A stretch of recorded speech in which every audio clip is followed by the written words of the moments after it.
સુરતના ઉમરપાડામાં વરસાદનો વિરામ જોવા મળી રહ્યો છે। સુરતથી આ મહત્વના સમાચાર સામે આવ્યા। વરસાદે વિરામ લેતા નયનરમ્ય દ્રશ્યો સામે આવ્યા છે। ઉમરપાડાના વરસાદી માહોલના આકાશી દ્રશ્યો સામે આવ્યા છે। ઉમરપાડામાંથી પસાર થતી મોહન નદીનો આ નજારો સામે આવ્યો છે।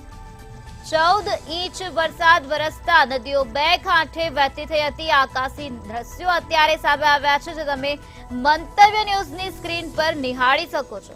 તો સુરતના ઉમરપાડા વિસ્તારમાં છેલ્લા 4 કલાકમાં 14 ઇંચ વરસાદ ખાબક્યો હતો। અત્યારે વરસાદે વિરામ લઈ લીધો છે અને ત્યારબાદ નયનરમ્ય દ્રશ્યો જોવા મળી રહ્યા છે। ઉમરપાડામાંથી પસાર થતી મોહન નદીનો આ અદ્ભુત નજારો છે, જ્યાં 14 ઇંચ વરસાદ વરસતા નદીઓ અત્યારે બે કાંઠે વહેતી થઈ ગઈ છે। તો જિલ્લામાં વાદળછાયું વાતાવરણ યથાવત જોવા મળી રહ્યું છે।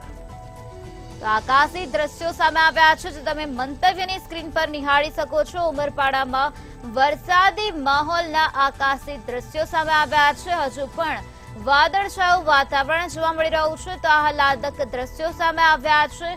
નદીઓ ત્યાં બે કાંઠે વહેતી થઈ ગઈ છે। છેલ્લા 4 કલાકમાં 14 ઇંચ જેટલો વરસાદ ખાબક્યો હતો। અત્યારે વરસાદે વિરામ લીધો છે અને વિરામ બાદ આ પ્રકારના નયનરમ્ય દ્રશ્યો જોવા મળી રહ્યા છે। આહલાદક દ્રશ્યો સામે આવ્યા છે।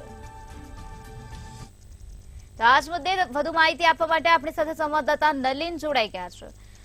જી નલિન, સુરતના ઉમરપાડા વિસ્તારમાં વરસાદે અત્યારે વિરામ લીધો છે અને આહલાદક દ્રશ્યો જોવા મળી રહ્યા છે। શું છે વધુ વિગત? બિલકુલથી નિરાલી સુરતના ગ્રામ્ય વિસ્તારમાં આવેલ સુરતનું ચેરાપુંજી ગણાતા ઉમરપાડા તાલુકામાં વહેલી સવારથી જે પ્રકારે વરસાદી વાતાવરણ જામ્યું હતું અને કહી શકાય કે 10 વાગ્યા સુધીમાં 13 ઇંચ જેટલો વરસાદ નોંધાયો હતો। હાલ તો ઉમરપાડા પંથકમાં વરસાદે વિરામ લીધો છે, પરંતુ વરસાદ બંધ થતા જ જે નયનરમ્ય દ્રશ્યો છે તે સામે આવ્યા છે। ઉમરપાડાના જે વરસાદી માહોલના આકાશી દ્રશ્યો સામે આવ્યા છે। ઉમરપાડામાંથી પસાર થતી જે મોહન નદી છે તેનો અદ્ભુત નજારો અને નયનરમ્ય દ્રશ્યો છે તે જોવા મળી રહ્યા છે। કહી શકાય કે અત્યાર સુધીમાં 14 ઇંચ જેટલો વરસાદ છે તે વરસી ચૂક્યો છે અને ઉમરપાડા તાલુકાના તમામ જે ચેકડેમો છે, નદીઓ છે, બેઉ કાંઠે વહી રહી છે।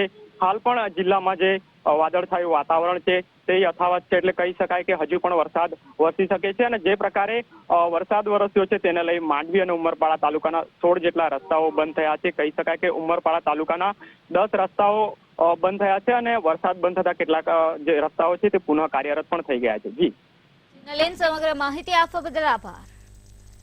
વરસાદે વિરામ લેતા નયનરમ્ય દ્રશ્યો જોવા મળી રહ્યા છે। નદીઓ બે કાંઠે વહેવા લાગી છે। તો ઉમરપાડાના વરસાદી માહોલના આકાશી દ્રશ્યો સામે આવ્યા છે। તો હજુ પણ જિલ્લામાં વાદળછાયું વાતાવરણ યથાવત જોવા મળી રહ્યું છે। 14 ઇંચ વરસાદ વરસતા નદીઓ બે કાંઠે વહેતી થઈ।